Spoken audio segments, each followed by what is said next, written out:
आणि विरोधक काय म्हणतोय माझाच अजेंडा, पण नाही आहे, आम्ही महायुतीलाच मतदान देणार आहे. आमच्यासाठी प्रामाणिक म्हणजे दीपक शेट्टीच आमचे दादा आहेत. त्याला लाडक्या बहिणींचा पाठिंबा असणार. बाकीचे उमेदवार आहेत जे दीपक शेट्टींनी केलंय ते आता त्यांनी केलं नाही, ते आता दीपक शेट्टींनी करून दाखवलंय आणि करून इथनं पुढे दाखवणार. आणि गुलाल आपला दीपक शेट्टीचाच आहे राधानगरी. राधानगरीच्या वाड्या वस्त्यांवरती सध्या पारापारावरती चर्चा चालू आहे, ते म्हणजे राधानगरीमध्ये जिल्हा परिषदेमध्ये कोण विजयाचा गुलाल उधळणार. विशेष म्हणजे गेल्या विधानसभेची निवडणूक पाहिली, महानगरपालिकांच्या निवडणुका पाहिल्या, पंचायत समितीच्या निवडणुका पाहिल्या, तर यातला एक कॉमन फॅक्टर दिसून येतो, ते म्हणजे महिला वर्ग. या महिला वर्गाने म्हणजेच लाडक्या बहिणींनी आपलं मत महायुतीच्या बाजूला टाकलं होतं.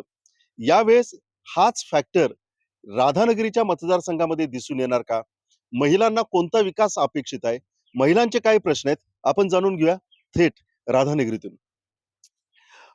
कशा पद्धतीचं वातावरण तुमच्या या राधानगरीत आहे? आपल्या राधानगरीत सर आम्ही दीपक दादांना निवडून देणार आहे. त्यांनी महिलांसाठी भरपूर रात्री रात्री आम्ही एक जरी फोन केला की बाबा असं ठिकाणी पेशंट आहे, तर दादा आमची रात्री 12 वाजता असू दे, दीपक शेट्टी हे येतातच त्या व्यक्तीकडे आणि त्या माणसाला न्याय देतात. त्या व्यक्तीला आपली स्वतःची गाडी घेऊन, स्वतः मी पण अनुभवलोय, माझ्या आईसाठी पण ते स्वतः रात्री 12-1 वाजता आईनं आमच्या ऑपरेशन झालं होतं आणि ऑपरेशन झालं तर आईची बीपी वगैरे लो झालती. तर मी दादांना कॉल केला की दादा आईची तब्येत बरी नाही. दादा आमची सकाळी 8 वाजताच गाडी घेऊन आमच्या दारात आले आणि त्यांना घेतले आणि कोल्हापूरला शिप्यारमध्ये घेऊन गेले आणि तिथल्या डॉक्टरांना आंबेडकर साहेबांच्या माध्यमातून आंबेडकरांना एक कॉल केला. साहेबांनी एमडी डॉक्टरांना कॉल करून आईला आमच्या सोळांकूरमध्ये ऑपरेशन केलं, सक्सेसफुल केलं. स्वतः ऑक्सिजन वगैरे घेऊन यायला लावले. एवढं दादांचं वचक आहे आणि दादा एवढं महिलांसाठी आपलं काम करतात.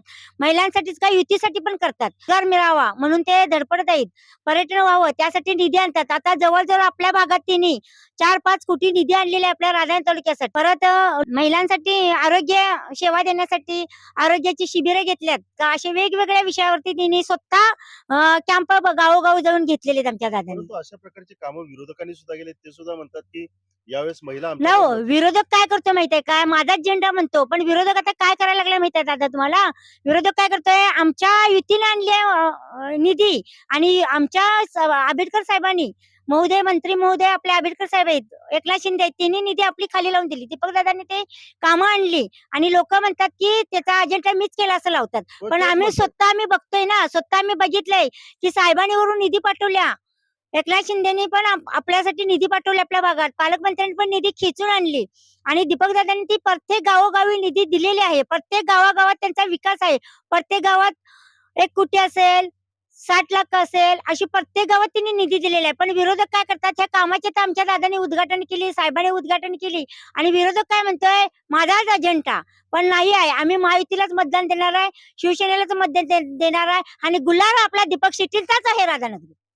महत्वाची गोष्ट म्हणजे म्हणजे ज्या वेळेस निवडणुका बघितल्या त्यावेळेस महिलांच्या बाजूला मतदान हे नेहमीच केंद्रस्थानी राहिलेलं आहे.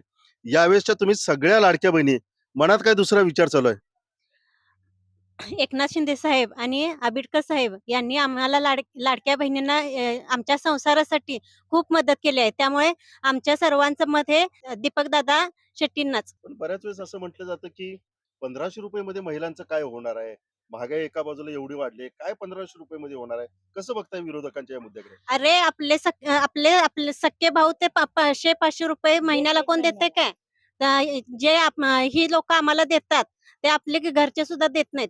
त्यामुळे त्या थोडा का होईना हातभार आमच्या संसाराला त्यांचा लागतोच. थोडाफार हातभार हम्म. संसाराला हो, लागतो. हो. दुसरी गोष्ट, राधानगरीमध्ये महिलांच्या दृष्टिकोनातून काय असायला पाहिजे असं तुम्हाला वाटतंय? काय कामं व्हायला पाहिजेत अजून जरा? महिलांसाठी रोजगार, त्यांना उद्योग निर्माण करून द्यावा. जे महिलांसाठी जे ते कार्य आणायला लागल्यात ते लवकरात लवकर त्यांचं पूर्ण व्हावं. त्यासाठी आम्ही त्यांना या निवडणुकीत निवडून देणारच.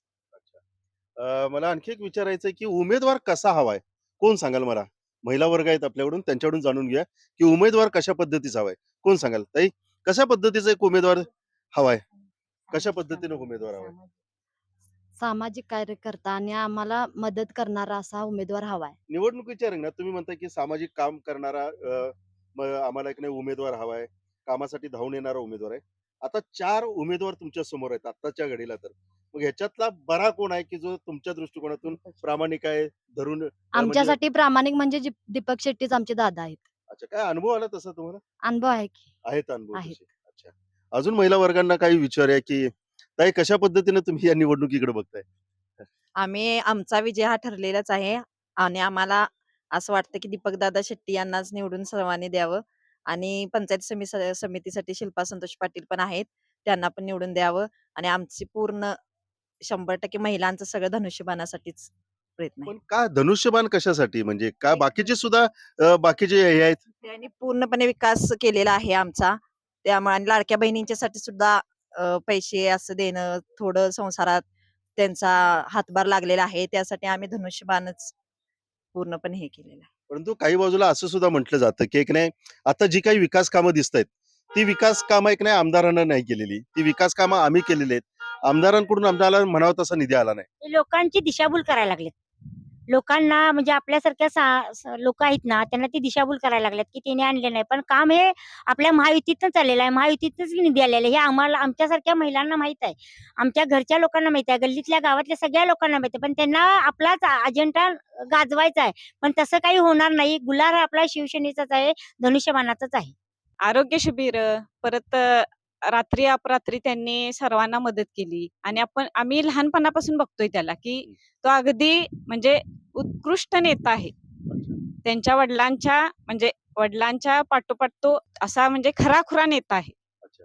काय केलं वडिलांच्या मागे म्हणजे काय आठवण आहेत वडिलांच्या आणि त्यांच्या? म्हणजे वडिलांच्या आठवणी म्हणजे वडिलांनी जसं प्रामाणिकपणे केलं तसंच तो इथून पुढे तो प्रामाणिकच वागत आला. अच्छा.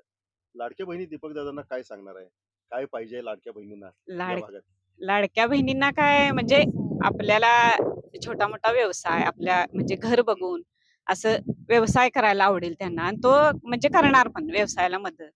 व्यवसायाला पर- मदत करणार. हा छोटे मोठे उद्योग परत म्हणजे अशी धार्मिक कार्यक्रम असं तो म्हणजे ठेवणार सगळ्यांच्यासाठी.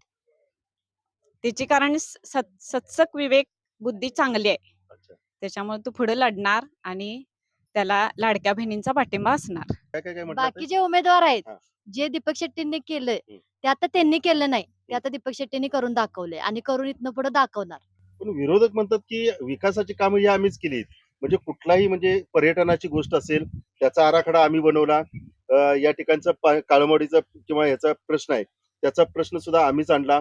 बाकी सगळ्या आम्हीच गोष्टी केलेल्या आहेत. पण इथून राधानगरीतून जातोय कोण मंत्र्यांबरोबर की दीपक शेट्टी जातात, तेच आणणार नाहीत निधी. अच्छा. त्यांच्यामुळे आम्ही त्यांच्या बरोबर आहे. तर एकंदरीतच वेगवेगळ्या पारावरती वेगवेगळ्या पद्धतीच्या सध्या चर्चा चालू आहेत. आपण ज्या बहिणांना भेटलो ते महिला म्हणतायत की यावेळेसच्या लाडक्या बहिणी या महायुतीच्याच बाजूला उभ्या राहणार, कारण निधी आणण्याची ताकद ही महायुतीच्या मध्येच आहे.